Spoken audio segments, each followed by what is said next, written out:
Howdy neighbors, I'm Commissioner Sid Miller with the Texas Department of Agriculture. Today I'd like to talk to you about one of the most exciting new prospects for Texas farmers in a long time, Texas hemp. You've heard a lot about it on the news, but now it's time for a little straight talk from the Commissioner. As you might remember, back in 2018, Congress passed the U.S. Farm Bill, which lifted the restrictions on the production of industrial hemp. Then in 2019, the Texas legislature responded with House Bill 1325, and that directed the Texas Department of Agriculture to establish an industrial hemp program for the state of Texas. Since then, me and my team here at TDA have been working hard to develop a Texas hemp program that complies with state and federal guidelines. But I'm not going to add any more restrictions than necessary. Hey, look, I'm not going to put Texas at a disadvantage over other states. In my hemp program, I'm going to make sure that Texas farmers are protected and that they prosper. Industrial hemp represents a new crop opportunity for Texas farmers. However, like any new enterprise, there are considerable risks involved.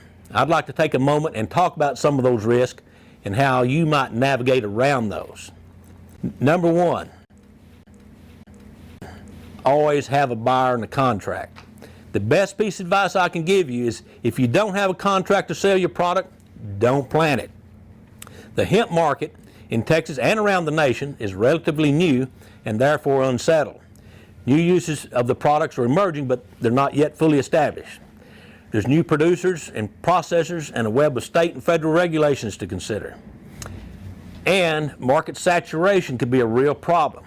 As you know, if a farmer thinks he can make a huge profit on a crop, he'll plant the world level with it. So don't get stuck with a product and know where to sell it. Number two, be on the lookout for fraud.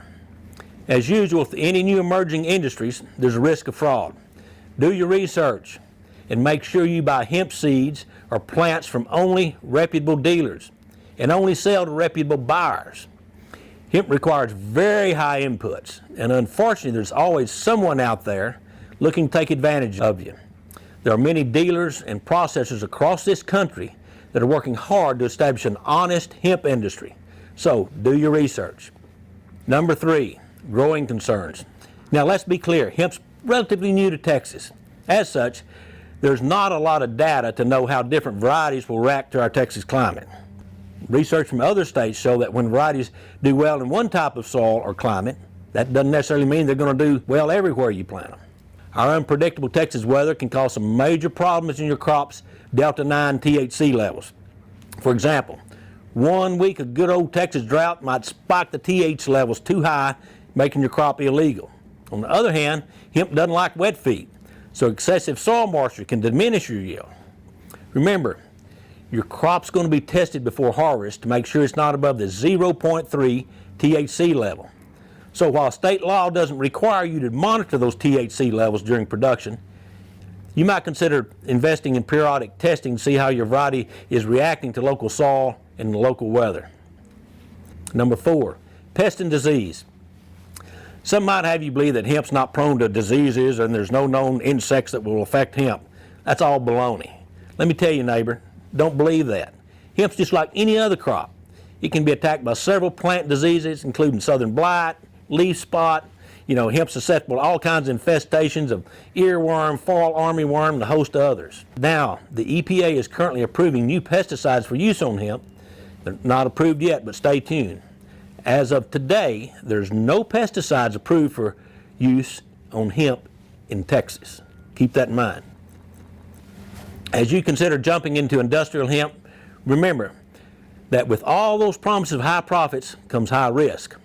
Hopefully I've drawn your attention to some of those risks so you can make informed decisions. Here's a couple more tips to remember. Do your research. Don't overload your boat. Data shows that the most successful growers produce 3 acres or less. Don't bite off more than you can chew. 2, know your buyer. Get a contract with a processor. Understand the terms of that contract. Number 3, and as always, don't spend any more money on this crop than you can afford to lose. Hey, you want to watch a good video on growing hemp? Go to YouTube, look for Hemp for Victory. It's made in 1940. Best video I've seen on growing hemp. Check it out. As your Ag Commissioner, I've been a long-time advocate of giving Texas farmers the chance to grow industrial hemp. I'm excited this time has finally come. I hope this video will give you the tools you need to succeed. On behalf of everyone here at the Texas Department of Agriculture, thank you. And remember, friends, Texas agriculture matters. If you would like more information about our Texas Hemp program, please read our frequently asked questions on the Texas Department of Agriculture website at texasagriculture.gov.